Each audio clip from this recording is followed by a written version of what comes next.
Então você tem essas estruturas que são estruturas de cadeia fechada, que é a estrutura que inclusive você vê mais representada nos livros, né? Em artigos científicos também. Então, como que esse processo decorre? É um processo que ocorre com os carboidratos que é chamado de ciclização. Né?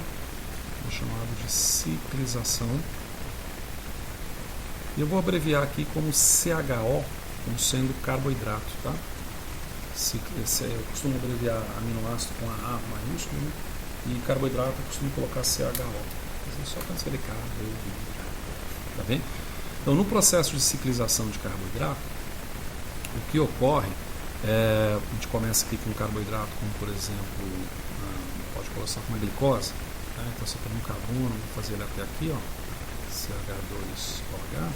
Então você vai ter aqui um carbono, 2 carbonos, 3 carbonos, 4 carbonos, 5 carbonos, 6, né? Então 1, 2, 3, 4, 5, 6, certinho, tá?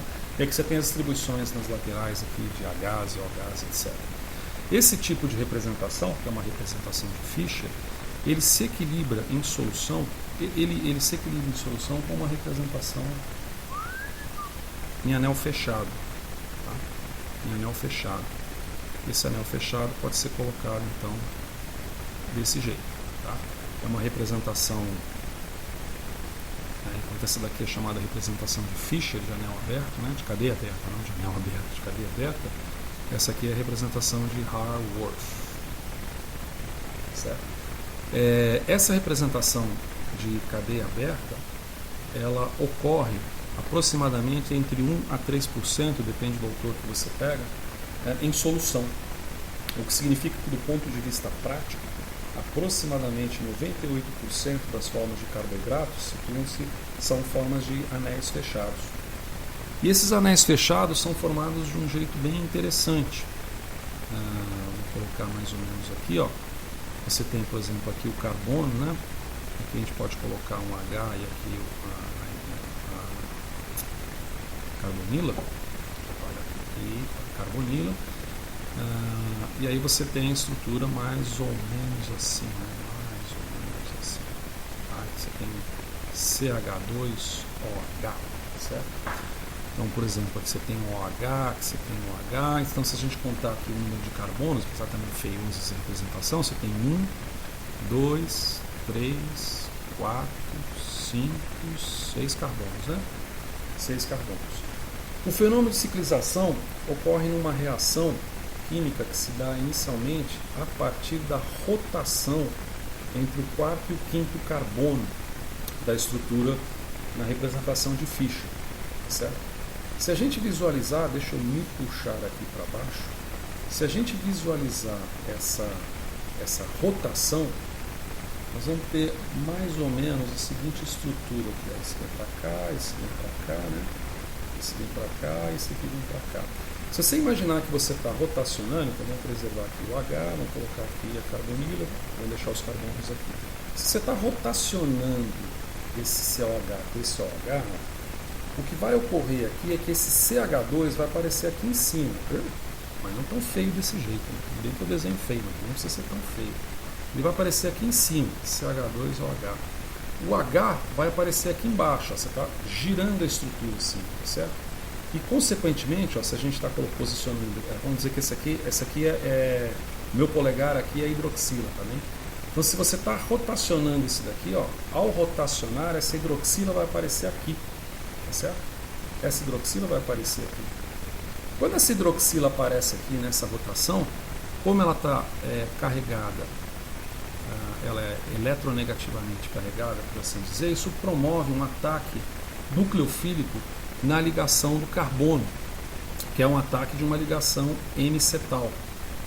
N-cetal. Assim como você tem a ligação peptídica, que é a ligação amídica, para carboidrato você vai ter a N-cetal para estruturas aldônicas, que tem aldose, ou cetal, se for estruturas cetônicas, como é o caso da frutose. Ao fazer isso, você acaba fechando, permitindo essa reação química, você decorre o fechamento do anel. Tá certo? Esse anel acaba bem feioso aqui. Tá? você acaba fechando a estrutura desse anel. Cara, isso ficou muito feio. Nem eu aguento. Pera aí, vou fazer uma coisa mais bonitinha. Aqui, aqui. Melhorou também grandes coisas, né? Só que ao fazer isso também, com esse ataque, a hidroxila, você vai ter agora um carbono anomérico, vai ser esse carbono aqui, né? Esse passa a ser o carbono anomérico. E esse carbono anomérico agora, quando você fecha o anel, ele já vai possibilitar uma outra estrutura isomérica, que é a possibilidade, nesse fechamento, dessa hidroxila vir para baixo do plano polarizado, ou, vamos colocar aqui em azul, ou ir para cima desse plano polarizado, certo? Se ela for para baixo desse plano, se ela for para baixo desse plano polarizado, você tem uma configuração do tipo alfa. Se ela for para baixo. E se for para cima do plano polarizado, não, do plano, você vai ter uma configuração do tipo beta. E aí surge uma outra isomeria, que aí passa a ser a isomeria, aliás, surgem mais duas com isso, né? Vamos colocar para cá. Isso acaba produzindo, deixa eu me subir, isso acaba produzindo outras isomerias, que são as isomerias, a gente pode chamar de posicional ou configuracional. Então isso pode, você está falando que ela pode ser alfa, beta, ou como alguns outros, nossa, ficou feio isso aqui, ou como querem alguns outros livros, alfa, beta, cis, trans, seria a mesma coisa, configuracional, e geométrica, ou conformacional, geométrica, ou conformacional, tá certo? Que você já deve ter visto por aí muitas vezes, que é a chamada conformação em bote e conformação em cadeira. Tem uma terceira também. Então veja que você gera com essa ciclização do anel, né, com a ciclização formada a partir da rotação entre o quarto e quinto carbono, e portanto uma proximidade da eletronegatividade da hidroxila na ligação CH do carbono 1 do açúcar, uma formação de uma reação do tipo M-cetal que fecha o anel.